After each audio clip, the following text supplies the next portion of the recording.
Hey everybody, thanks so much for coming on out. I'm really stoked that somebody showed up because I know, is Leia next door? Does anyone know? Yeah, maybe we should do like a, maybe she'll talk to us or something like that. Maybe we'll do some big cheers later. So my name is Wes Boss. Obviously I'm Canadian. Sometimes I do this talk overseas, so I talk to people. I'm from Hamilton. Anyone from Hamilton here? Woo, a couple of you. The cooler Toronto, I know. These slides are going to contain like just tons of little nuggets that you're going to want to reference later. So I'll tweet them out just so you have links and slides to everything. I'm at WesBoss on Twitter.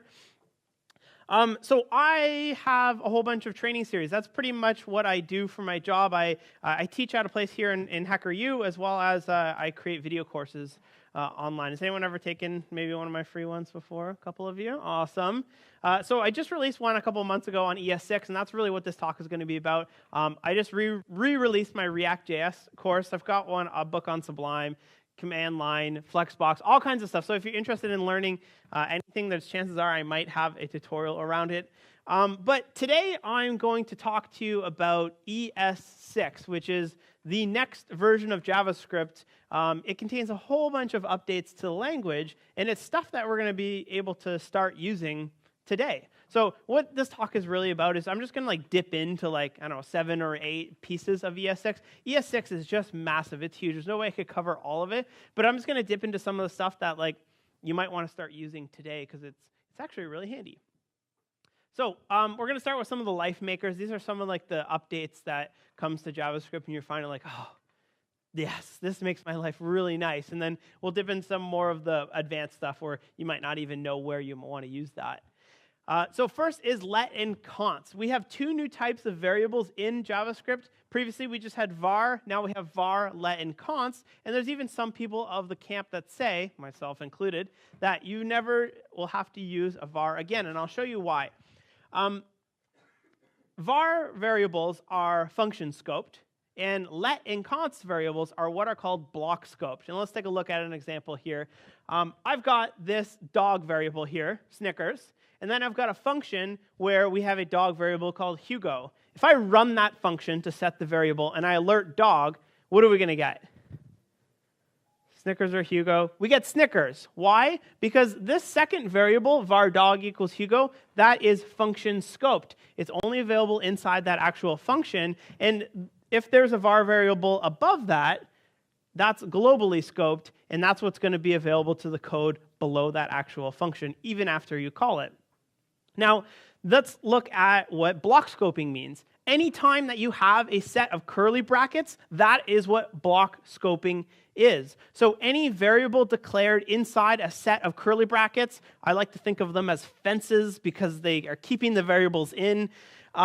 Like we create dog age or we create a sentence, and if I were to console log the sentence on that first one there, it's going to work no problem. However, if I try to console log it after that if statement, it's going to give me sentence variable is not defined, and that's because, again, those 2 const variables that I created there are block scoped, only available inside of that if block. Well, what is that useful for? Let's take a look at where you might want to use let. I've got a pretty standard for loop here where we go from 1 to 9, and we loop over it and console log I am 1, I am 2, I am 3, etc., etc. And that's what it looks like when you run it in your console, right? You see what you think you might get. Weird thing, though, if I then console log or just type in log or type in age into my console, we see 10. Why is that? Well, let's see here. What if I do this?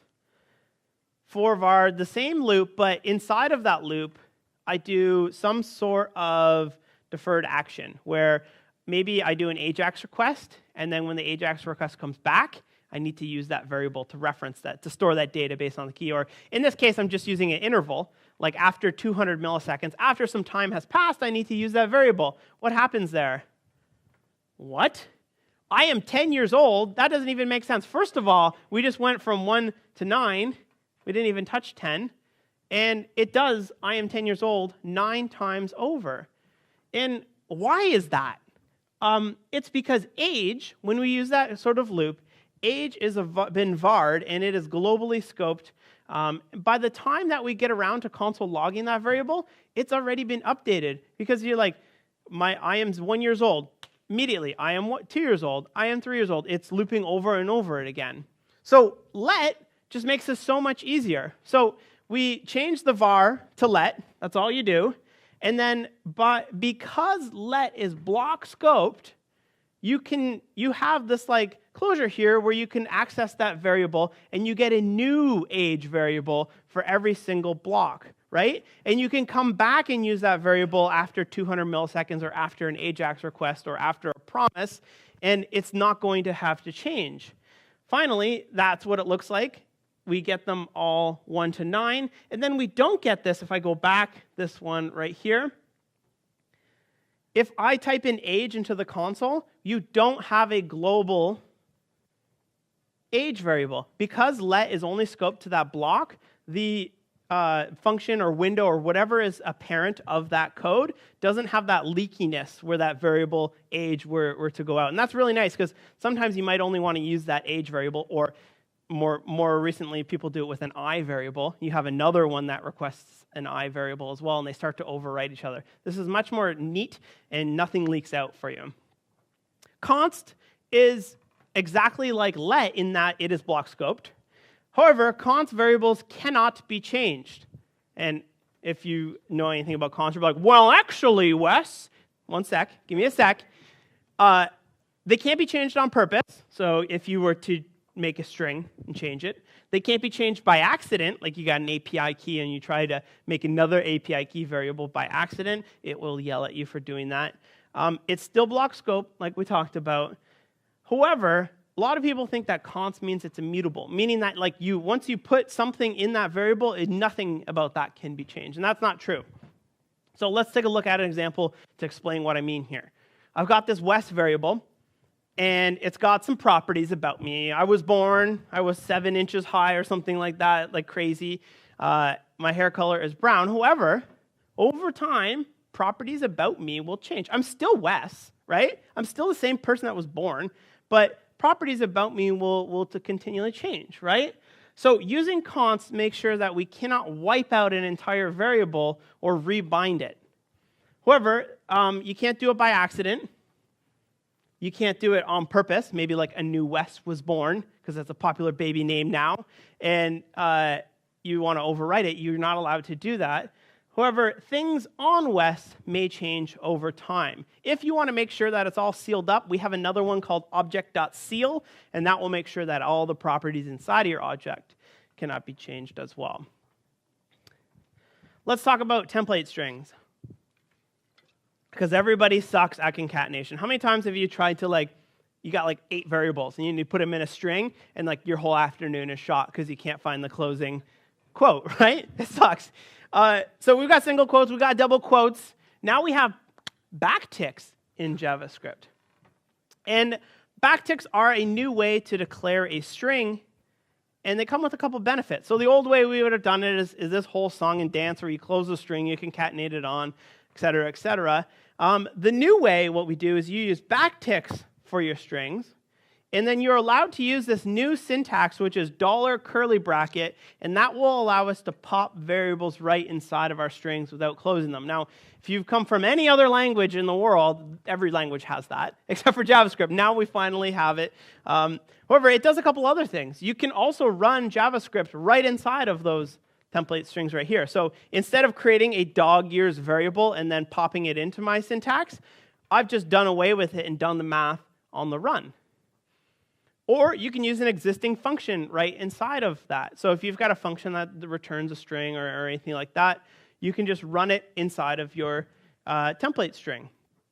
It's really, really handy for HTML. Anyone laughing at that one? Yeah, a couple of you. Thank you. Please laugh, please. So I've got an object here, and I don't know, it's got some information about myself. It's just some property keys. They're strings, right? If you want to create markup, one of the handy things about template strings is that they can be multi-line without having to do that stupid /escape thing when you have multiple lines with normal strings. And you can just indent your HTML as you wish and just pop in the variables from that person object wherever it is that you like them. So JavaScript is a templating language. Anyone in this class anyone here use React? It's not a class. Yeah, a couple of you. You know how like React has JSX and there's like no templating in it? You have to use just JavaScript. ES6 template strings is exactly the same way. So how do you loop inside of this? Well, what you can do is you just create some template strings with the backticks. You open up your unordered list. There is going to be a string. However, the cool thing about template strings is you can infinitely nest them, which means that you can put a template string inside of a template string.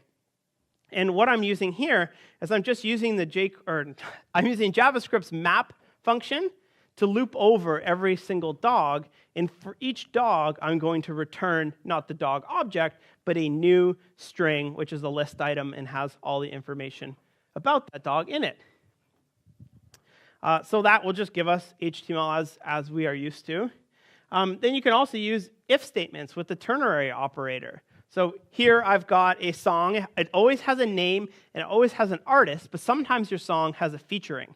And if there is a featured artist on that song, you need to say, like, parentheses, featuring Biggie Smalls. So what you can do is use a ternary operator, say, if the song has a featuring property, then give me backticks. Again, you can nest template strings inside of template strings and pop in song.featuring. Otherwise, if there's nothing there, pass null, and no HTML will be rendered for that one line right there.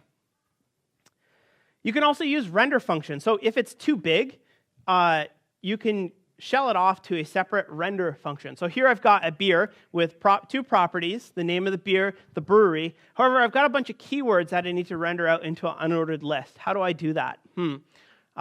Well, what you can do is you make your normal markup backticks. You open up a div, you give yourself an h2 tag, you give yourself a paragraph tag.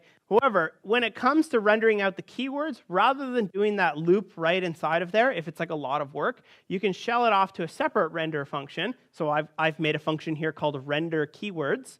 Pass it your keywords that you need, and then that function itself will take in the keywords and itself return some of the markup where we map over and create an unordered list for you. So it makes it a little bit tidier if you're writing a lot of markup at once. Now, that's template strings. Let's look at something called default function arguments. So if you are defining a function, you can set like a fallback value. Previously in JavaScript, you had to do like check it if they pass it as undefined, then make sure that you set it to this value. In JavaScript, when you define the function, you say what it's going to be, and then you can call it by just omitting the two that have a default. You can pass in your own values and overwrite the defaults, or if you just want to, this is a little bit weird, but that's the way you have to do it, you can leave one of them out, and that's by passing undefined, and then in that case, when you pass undefined, the 13% tax rate is going to kick in. Woo! Let's heat it up. Let's get a little bit more advanced. Let's talk about arrow functions. Thank you. Okay, good. Making me feel good about myself. So here I've got an array of names here, and this is just my regular old ES5 way to loop over. So I need to tack the word boss onto each of these names. So in order to get a new array, what you do is you map over them, you provide it with a map function, it passes you the name, and you return that name and boss with it, right? Well, let's turn that into an arrow function. There's a couple steps that we're going to take to do this. First, you take the keyword function, and you replace it with a fat arrow, which is an equal sign and an angle bracket. So here I've got a little GIF. So I'm deleting function, putting in a fat arrow, and that makes it a function as well. So the syntax is a little bit more concise, where you don't have to write the word function. You can just put in an arrow. Let's watch it one more time. Yeah, okay. Then, if you only have a single argument, a lot of these functions are going to just have one argument. You can lose the parentheses. Now, this is totally optional. This is a stylistic preference. If you even have one argument, you can still use a parentheses if you prefer. So here, you take the parentheses off, and it will still work exactly the same. Why do you do that? Because often you have these one-liners for map or reduce or whatever it is, and you just want these quick little callbacks, and you can do that without the parentheses. Then there's something called an implicit return. So far functions in JavaScript have been explicit, which means that you type the word return. And now we have implicit return, which looks like this. So we take the curly brackets off, those are the block, and then you delete the word return. And if you do it on one line here, it's going to implicitly, which means goes without saying, return whatever is after the arrow function. So you don't have to write the word function, you don't have to write the word return, it will just do that for you. Once more. Oh yeah. Delete that return. Yeah, beautiful. Okay. What if you have multiple arguments? So in that case, we had name, but what if you need the name and the index? Well, in this case, you have to use parentheses and have an arrow function. Or if you have no arguments at all, you pass empty parentheses, or you can actually pass anything there, like an H, and it will work just fine. What about an object? So like implicit return, you take off the curly brackets, but what if you want to implicit return an object, which is also curly brackets, right? In that case, you must implicit return parentheses around that object to tell JavaScript, this is not a curly bracket block, this is parentheses, I want to return an object from this. Now, the cool thing about arrow functions is the keyword this. With an arrow function, the value of this does not change. This is equal to whatever the parent is bound to. So if you have it inside of another function, this is going to be equal to whatever that function had as this. So let's take a look at an example here. It's a bit of code, but let's break it down here. I've got a card, like a div, right? And I'm listening for a click on that actual card. And then when someone clicks it, I want to add a class of closing. And I want to do like a two-step animation. So you know, if you've ever done two-step animations, you know that you have to add a class, and then like in like a split second later or a second later, you have to add another class so you can have these two-step animations. So that's what I'm doing here. I'm saying after 1 second, add a class of closed so I can take it off the page entirely. Now, this.classlist.add closing, that's going to work. Why? Because this, the parent, is a true function, and it's been bound to that actual card that was clicked. Makes sense. But if I go back here, I have a set timeout where I pass it a function right here. Now this, does anyone know what this is going to be equal to? Window. Because it's not bound to anything. And the keyword this is, if it's not bound to anything, it'll just go to default to the window. So we've lost the ability to reference the card that was clicked.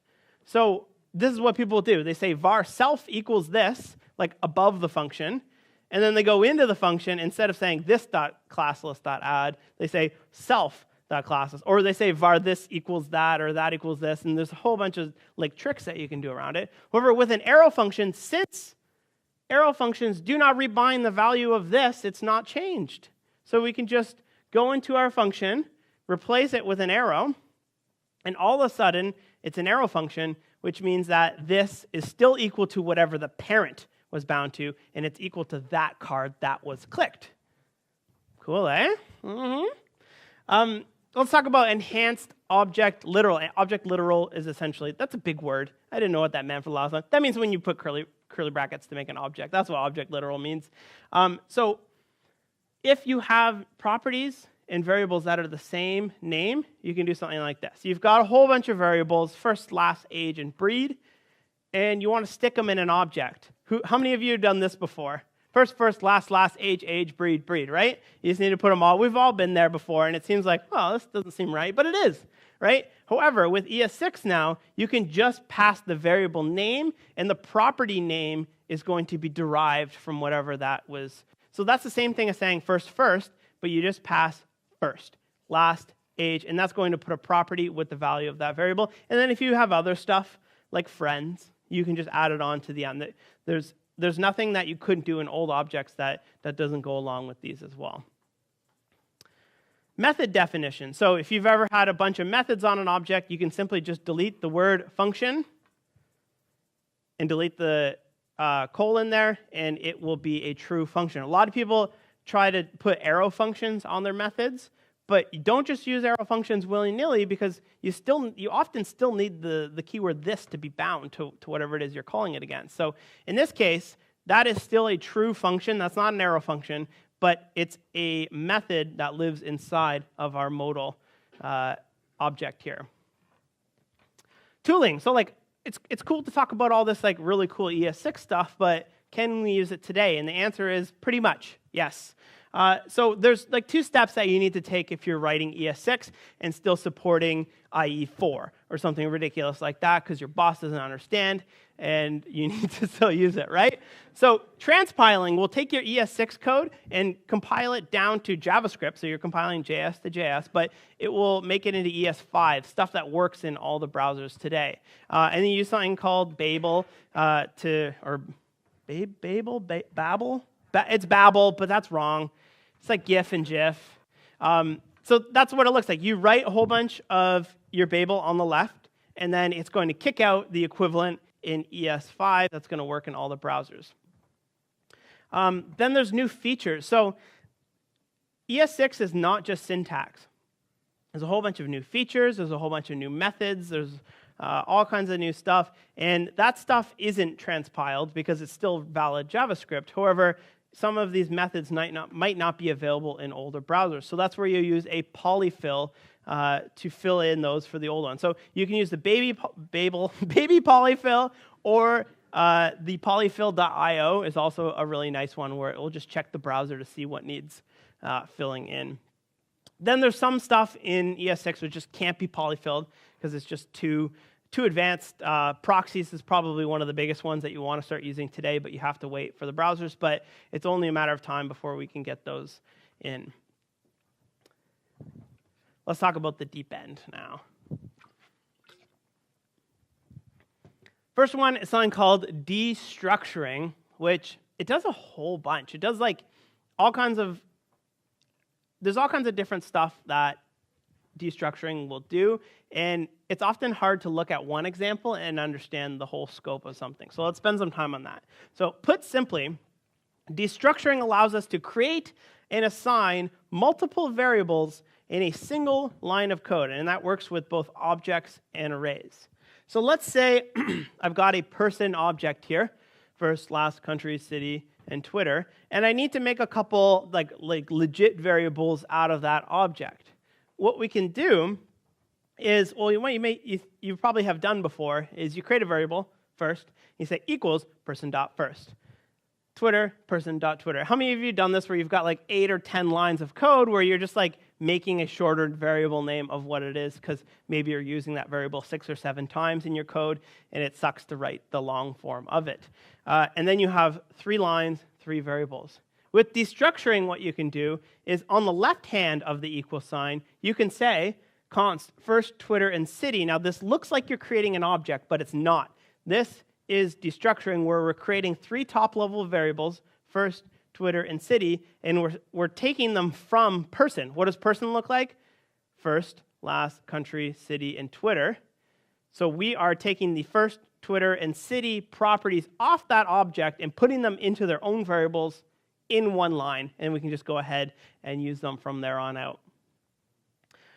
It works. This is super helpful when you have nested data. You work with an API, and for some reason, your data in the API is 14 levels deep for what you actually need, and you can't sit there and write dots all day to get to the thing you need. So what you can say is const Twitter, Facebook, the last line here, equals west.links.social, and it's going to destructure the data from that nested social object into Twitter and Facebook properties here because the variable names match up with the property names of that nested object. Now, what if you want to rename them? Because maybe you already have a variable with the name Twitter or Facebook. So what you can do there is you say Twitter is equal to tweet and Facebook is equal to FB, and then you rename them as you destructure them in. You can even take it one step further and set defaults so that if that value isn't there, it will fall back, but I won't break your brains just yet. It works with arrays too. So if you've ever gotten data from a client and it comes in like, they're like telling you the first thing will always be their name, the second thing will always be their ID, and the third thing will always be their website, right? That happens quite a bit. Or maybe you're working with an array or with a string, and you split that string, and it returns to you an array, and you know that you want the first, the second, and third things from it. With destructuring, now this is square brackets here, but it's still destructuring. You can pull those three things out based on its indexed order and put them into their own top-level variables.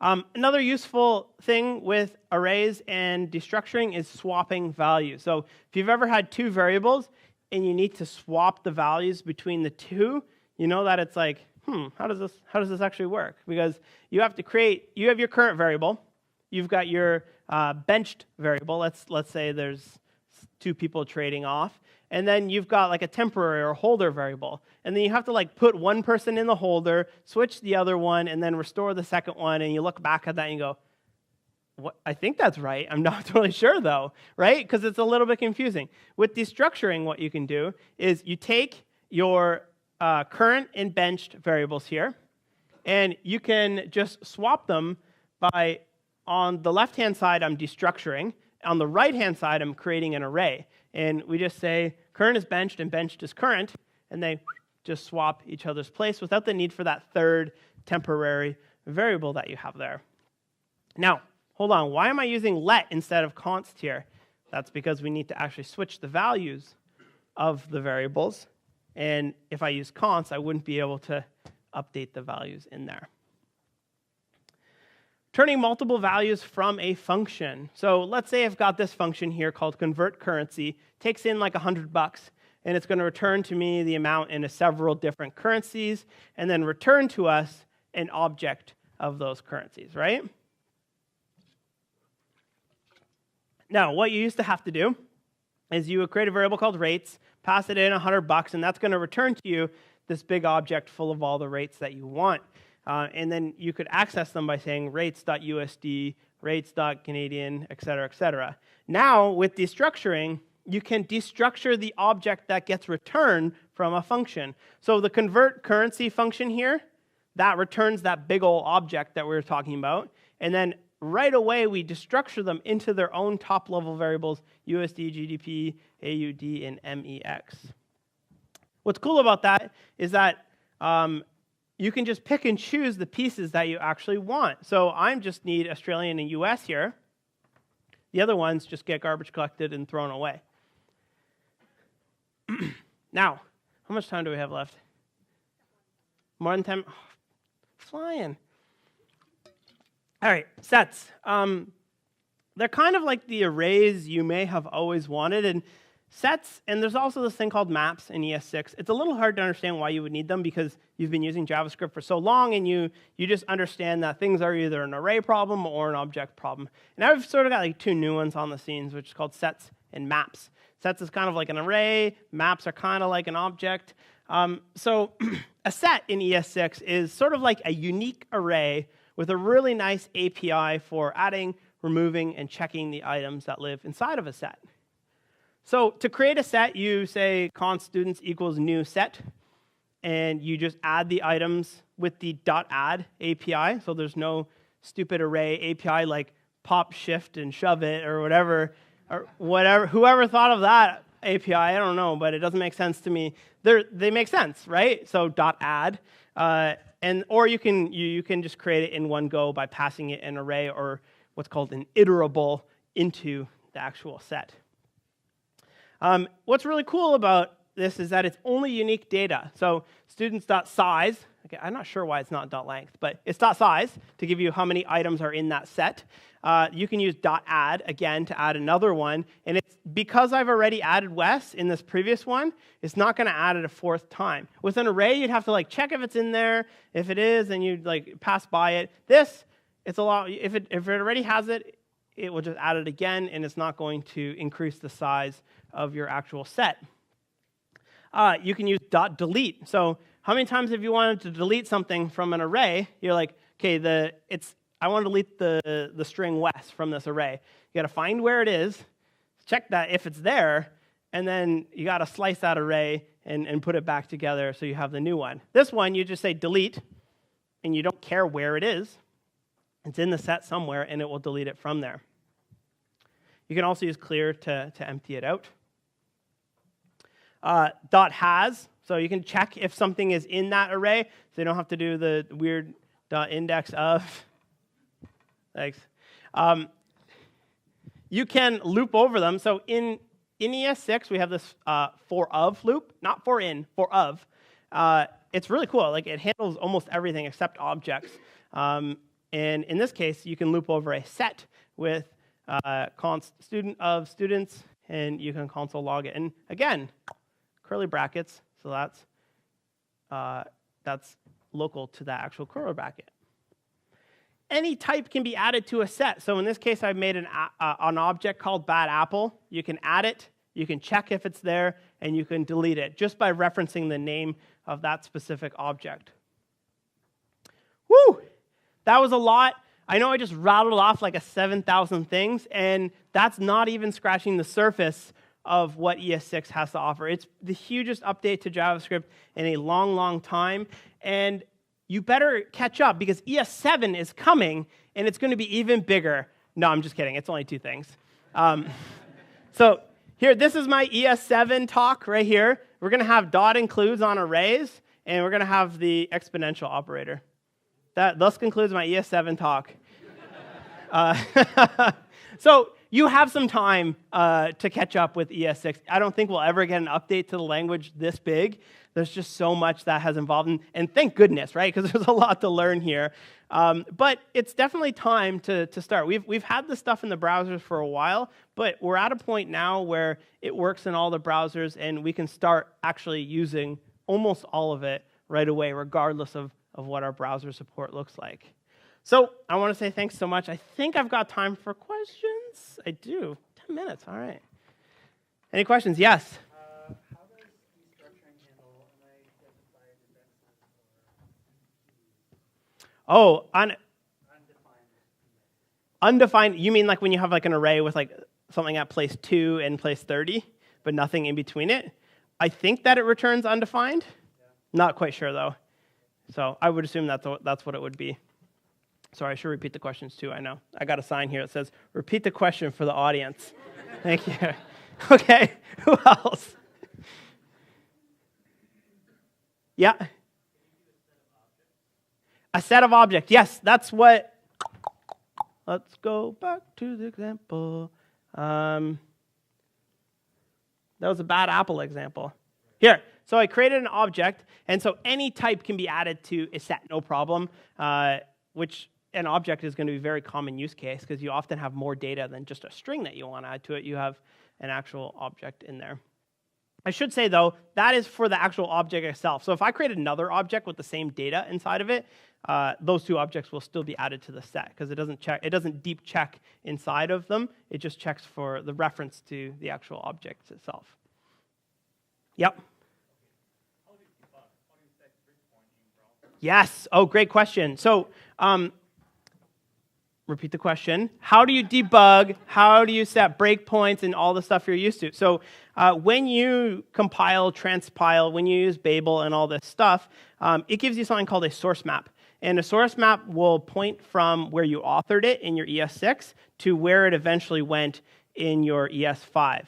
And if you were to set breakpoints or have an error or anything, your browser is smart enough to read that source map and says, I know that this error happened on line 1 of bundle.js, but really, if I go back through time and look at where the source map is, you actually wrote this in like cart.js on line 6. So that's source maps. That's actually available for every language. If you write Sass or Less or Stylus or anything, source maps are available for all of your transpiled languages. That's a good question. Thank you. Who else? Yeah. When you're adding and removing and all that, does it return a new reference beyond like Oh, that's a good question. Should we try?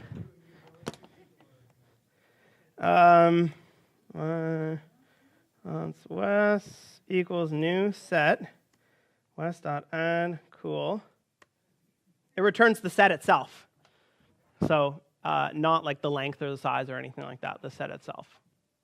Yep. you try to add cool again? Does it give you any indication that it's already... Nope. It'll just give you the set as well. So if that's the case, if you're worried about it being duplicated, you use set.has first, you check. And if you need to return a message to the user, you would say, hey, that's already been added. But as far as your set is concerned, it will always just keep a unique set of your actual data. I didn't answer the question. I didn't repeat it again. I'm the worst. So this recording is going to be garbage. Okay, yeah? So if you're transpiling, is there a way to avoid transpiling if your destination browser supports ES6? Yes, absolutely. Eventually, you won't have transpile anything. So it's... Oh, thank you. If your destination browser supports ES6, do you need to transpile? No, you don't at all, because all the browsers, all like the latest versions, support all of ES6. So I did my entire series, and I didn't touch any tooling until halfway through, because it all just works. So if you're like developing like an internal app that's always going to work on the latest IE in Chrome, then there's nothing you need to do to compile, except for one little piece. And that part of ES6 is called modules, where you like node modules, you import and export things. So that is part of ES6, but the actual how to load them and how to compile them and bundle them together, that is not part of ES6. So we can make modules, you just can't use them. But what you do now is you use like Webpack or Browserify or something like that. So other than bundling your modules, yes, you can use it all in today's browsers. Yep.